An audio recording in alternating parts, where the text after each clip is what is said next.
Alright, isa sa mga pinaka-favorite kong brands, even nung high school pa ako, is yung Adidas natin. Sobrang ganda ng mga tech nila, and also pagdating sa price point, comfort, and even yung style nila, panalong-panalo. Tara, let's check it out. Tara, simulan muna natin dito sa mga budgetarian shoes. This is the Adidas Ultra Bounce DNA. Guys, ang alam ko, SRP nito is 5,500. Pero sa atin guys, naka 50% off lang tayo. Or than 50% off pa nga 2,700 pesos na lang sa atin to. So, kita niyo yung kulay. This is very safe na kulay, blue, black, and medyo gray tayo. Ganda rin. May mga resemblance siya sa mga Ultra Boost natin na mga sapatos. Budgetarian lang. Pero ako guys pagdating sa mga Adidas na shoes, grabe guys. Pag in-on-fit mo to, very pogi. Tara, check natin to. Alright.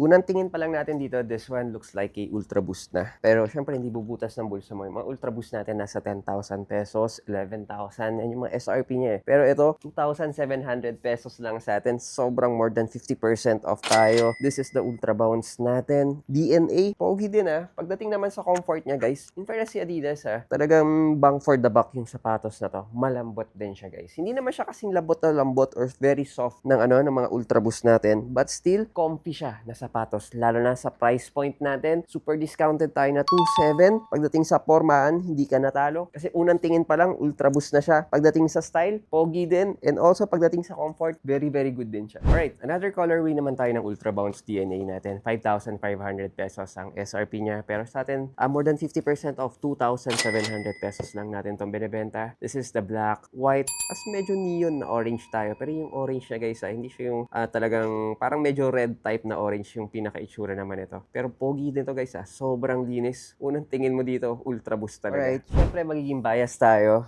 Favorite ko na to kasi black. So black and white, yun yung pinaka-gusto kong kulay sa lahat. With the accent color tayo ngayon na medyo neon na orange na medyo may pagka-red na rin. Pero all in all, pogi pa rin. Ganda. Gusto ko yung comfort level niya. Tsaka yung stability ng mga Ultra Bounce natin. Sa 2,700 pesos, guys imbis na bibili ka ng peke na sapatos na nakikita natin sa mga labas, yung mga talagang ultra fake, yung mga ganyan-ganyan. Ganun na rin Parang nasa 2,000 pesos, 3,000 pesos, bumili ka na lang ng original. Alam mong tatagal pa. And syempre guys, this one is from Adidas. Alam mong pang matagalan. Forma, comfort, and style. Pasok na pasok. 2,700 pesos lang. More than 50% off. Okay, isa sa mga pinaka-favorite ko ngayon ng mga running shoes. Tapos pang forma na rin kasi nauuso ngayon yung mga Adizero Evo SL. Pero para sa akin guys, itong Adizero Boston 12, isa to sa mga pinakamaganda para sa akin. Kasi ang SRP nito is 8,000 pesos din. Pero ang presyo natin dito guys, 5,595 pesos lang. Kaya nagustuhan ko siya kasi guys, Continental na yung pinaka-outsole niya.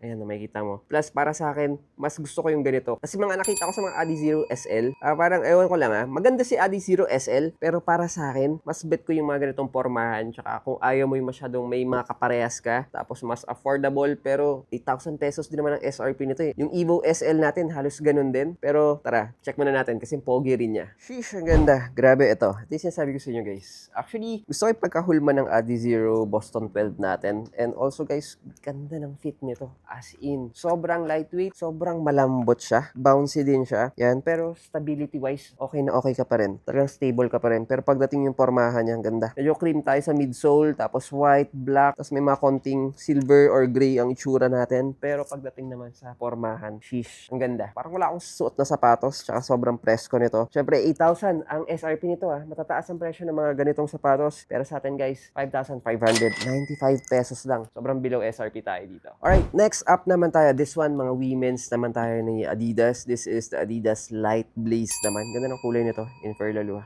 Ang lambot Lambot ng midsole nito. So, in fairness. So, pang babae lang siya, guys. Hindi ko ito masusukat. Pero ang SRP nito is 6,000 pesos. Pero sa atin, guys, binibenta lang natin to 3,695 pesos lang. Actually, ganyan siya kaganda. Actually, gusto ko yung mga ganito. Para siyang, mapagkakamalan mo siyang easy. Pero mapambabae tayo. Pero pag kita mo naman, sobrang lambot ng midsole nito. And syempre, alam mo na, medyo chunky shoes siya. Pero cushioning-wise and style-wise, very, very safe. Another colorway tayo ng Adidas Light Blaze. Ito naman, actually, ang ganda ng kulay nito. So, 6K din ang SRP nito, guys, So, 6K, pero binibenta na lang natin to guys, 3,695 pesos. Pugi rin ang ganito. In fairness, actually, makakaiba yung mga, yung mga shoes ni Adidas, pero, alam mo, style-wise, maganda siya. Saka gusto ko yung metallic na logo niya here. Ganda. Sa mga pambabae ito, guys, Sana may panlalaki nito. Kung may panlalaki nito, pogi rin ito, sa mga panlalaki. Isa sa mga pinaka-favorite ko rin ng mga Adidas shoes, lalo na pag vegetarian. this is EQ21 Run. So yeah, ito guys, 4.5 ang SRP nito. Pero sa atin guys, 2,600 pesos na lang. Sheesh, unang tingin, mukha siyang Ultra Boost. Tapos ang ganda pa ng kulay niya. Nandun tayo sa medyo grayish.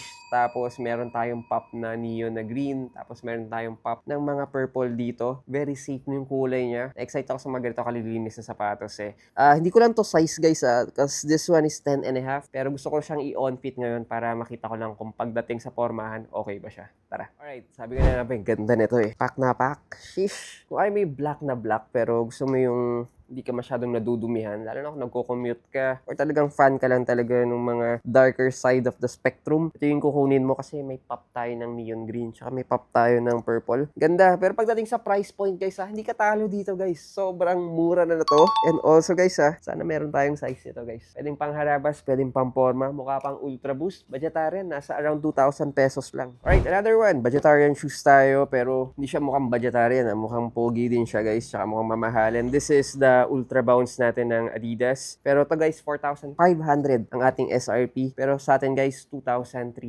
pesos na lang natin to binibenta. 2-3 na lang guys. Gusto ko yung gray tsaka white. Syempre yung mga safe na kulay para sa akin to. Yung mga hindi dumihin, kahit na umuulan, hindi ka kakabahan. Pero poging-pogi pa rin kahit anong pormahan. Tara, let's check it out. Hindi ko pala to size 11 to. Pero gusto ko siyang i-on fit din para makita nyo lang din kapag sinusuot ko maganda ba siya. Tara. So pagdating sa on fit, ito, very safe yung kulay natin Pwede na rin to guys. Grabe to. Lalo na sa price point na 2,300 pesos. Grabe. Legit na Adidas shoes ka na. Pero syempre, without breaking the bank. Poging-pogi. Well, that's my 2 cents for today. Like, comment, and share this video. By the way guys, follow nyo yung Kicksta page natin para makita nyo lahat ng mga deals natin. Mga steal prices doon. Mga below SRP tayo. Marami tayo nasa 50 to 70% off. And also, located tayo sa 25 Dapitan Street, corner Iriga Street, Quezon City. Lilink ko na lang din dyan sa baba yung pin address natin. See you on the next one. Sana sumakses tayo in life. Cheers!